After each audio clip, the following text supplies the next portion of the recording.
All right, so now we're back. I'm going to delete these guys. Now we want to think about, well, what's 4/5 minus 2/3? So we can think about this as the difference between, right? What is this difference right here?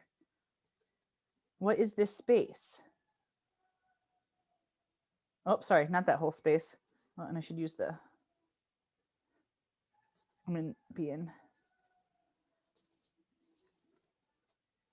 right? What is this space? What is this extra little piece that's not covered, right? What is that? This part was my 2/3, and then that part was my 4/5. So what is that space? And, or you can think about it as if I took away all of that orange, oops, from this 4/5, right? Take these away. What's going to be left over? So what is this space? So again, as we saw in the last video, check what is this little sliver? How much is that? And where do we see that? And so, you know, like you're thinking, yes, that's our 15th. That's 1/15. So if we're here, now I can create a new whole or another fraction with 15. I'm going to overlay this, and I'm looking at the difference or distance between these. The distance, the difference was that what I just highlighted, right, with the pen, or I overlay the fractions, boom, right? Those two little spaces was my 2/15. And maybe I should have done it in, let's do it in like purple. So if I draw it out.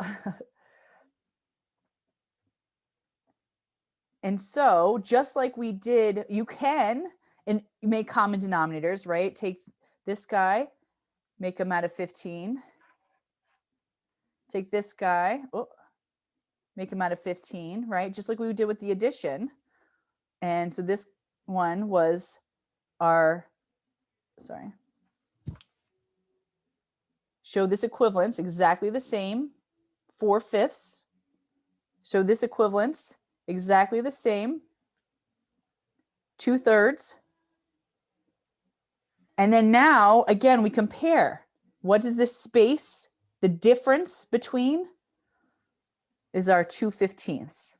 And so this is where we get the rationale for these common denominators, right? 12/15 minus 10/15 then equals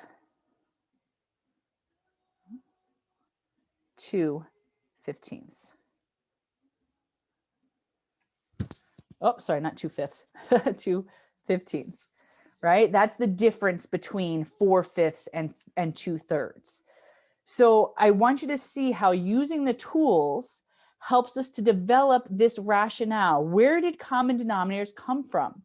Where does the procedure of finding these equivalent fractions, multiplying the top number and the bottom number by the same number, right? Multiplying by the multiplicative identity, right? What we did here was multiply by 3/3.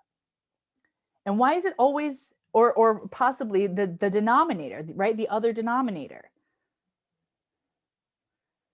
And then what did we do here? We multiplied by 5/5, right? This is the multiplicative identity. 3/3 is 1, 5/5 is 1. It doesn't change the quantity, it just changes the numbers, right? The literal numerals.